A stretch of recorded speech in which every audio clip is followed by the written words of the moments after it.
Hello students, I am Riddhi Dave. I am going to explain English chapter number first second part, The Finding Glory of the Earth. The Earth Day is celebrated on 22nd April. It was one of the first attempts to make people aware of the Earth depleting environment resources and increasing pollution levels.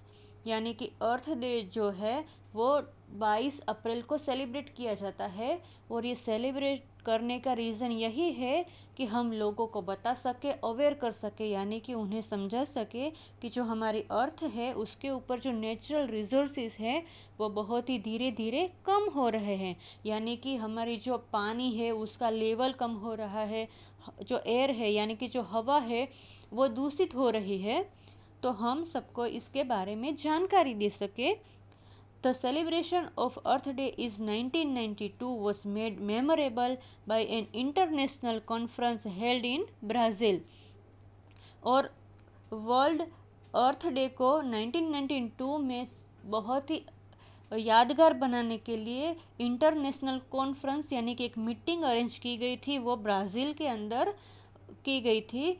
वहाँ पर बहुत सारे country के जो leaders थे वो आए हुए थे और उन्होंने एक न्यू मूवमेंट स्टार्ट किया, preserve earth resources in both big and small veg.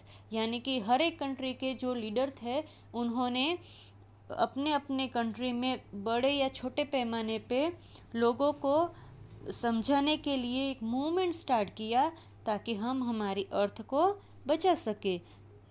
People across the world take up a number of activities like tree plantation, awareness camp on environmental related topics, pollution reduction camp and many more। तो लोगों ने भी अपनी अपनी तरीके से कुछ न कुछ एक्टिविटीज़ करी है और अभी भी कर रहे हैं, जैसे कि ट्री प्लांटेशन डे। तो ट्री प्लांटेशन डे के दिन पे हम लोग जो है वो पेड़ या पौधा लगाते हैं और फिर उसका ख्याल रखते हैं ताकि जो ग्रीनरी है वो वापस फिर से हमारी अर्थ पे आ जाए और इससे जो रेन वाटर है वो भी हो सके। द कैंप यानी कि awareness camp environmental related topics, यानी कि कभी आप किसी कंपटीशन में पार्ट लेते हो तो वहाँ पर आपको टॉपिक्स दिए जाते हैं ना, जैसे सेव वाटर है या फिर सेव ट्रीज़ है, डोंट कट ट्रीज़। तो इस तरीके से देन पोल्यूशन रिडक्शन कैंप, यानी कि एक दिन के लिए अगर हम व्हीकल का यूज़ ना करें तो इस तरीके से भी हम हमारा जो अर्थ पे पोल्यूशन है उसको कम कर सकते हैं। So we can say that the world earth day is a time for people around the globe to support the environmental protection movement. Now look at the activity number 5। There is a table better earth better we movement. तो इस table के अंदर कुछ लिखा हुआ है, जैसे कि सेव वाटर यस और नो, सेव ट्रीज यस और no, save animal and birds yes और नो। अगर आपका जवाब जो हाँ है तो आप जैसे पानी, ट्रीज या एनिमल्स को बचाने के लिए आप क्या करेंगे, उसके आपको 2 पॉइंट्स वहाँ पर लिखने हैं। Now look at the page number 5. Did you know environmentalism is a very important political and social movement? Its goal is to protect nature by emphasizing the role of the nature in a protection of the environmental in a combination with various actions and political oriented to nature preservation. It is movement that works towards maintaining a balanced environment। यानी कि environmentalism यानी कुदरत ये बचाने के लिए हम जो भी करते हैं उस मूवमेंट उसको हम हमारी मदर अर्थ हमारी नेचर को हम कैसे बचा पाते हैं। Now look at the activity number 6। Observe the following pictures related two sentences and picture respectively justify your selection of the sentence and it's relation on the picture in the group. यानी कि यहाँ पर आपको ये बताया गया है कि ये जो 4 ड्राइंग्स है उसको आपको देखनी है और उसके नीचे यहाँ पर 4 सेंटेंसेस लिखे गए हैं, तो आपको जस्टिफाई करना है कि कौन से पिक्चर के साथ कौन सा सेंटेंस है वो फिट होगा। और फिर उस जो भी यहाँ पर जो ड्राइंग है, जैसे फर्स्ट वन है कि एक टेप है, उसके वहाँ पर रनिंग वाटर है यानी पानी बह रहा है, तो वहाँ पर हम क्या लिख सकते हैं, सेव वाटर सेव लाइफ।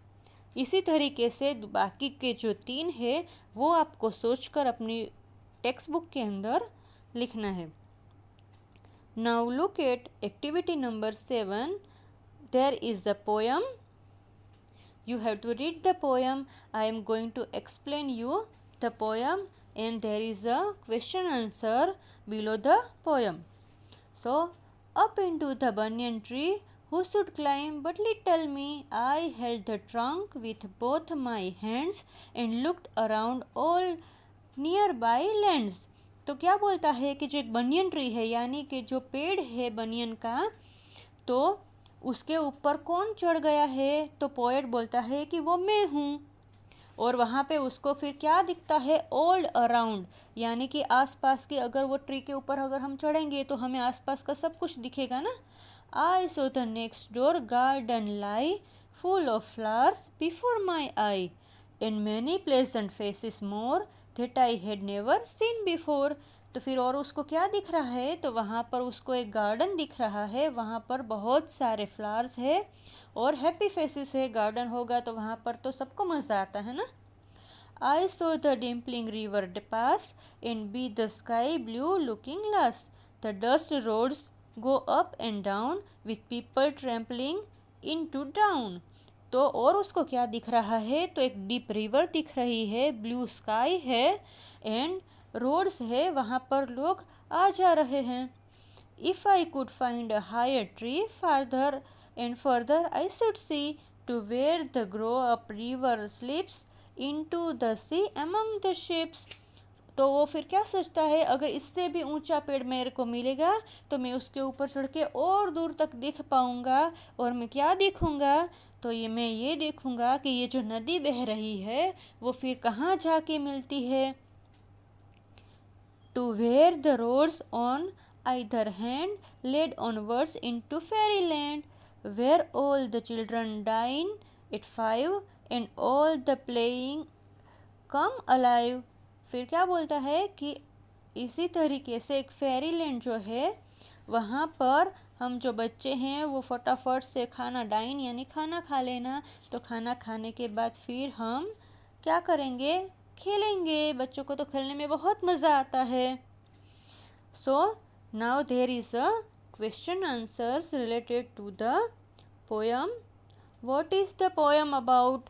तो ये पोयम जो है वो किसके बारे में है। This poem is about poets love for nature. तो इस पोयम के अंदर जितनी भी बातें हुई है पोएट ने बताई है वो नेचर के बारे में है। List the natural things mentioned in the poem. तो कौन कौन सी नेचुरल थिंग्स है, यानी कि banyan tree, flowers, river, sky, sea, ये सारी जो है वो नेचुरल थिंग्स है। What does the poet meant by grown up river. यानी कि ग्रोन अप रिवर का मतलब क्या होता है, तो ग्रोन अप यानी बड़ा हुआ, तो ग्रोन अप रिवर का मीनिंग होता है बिग रिवर।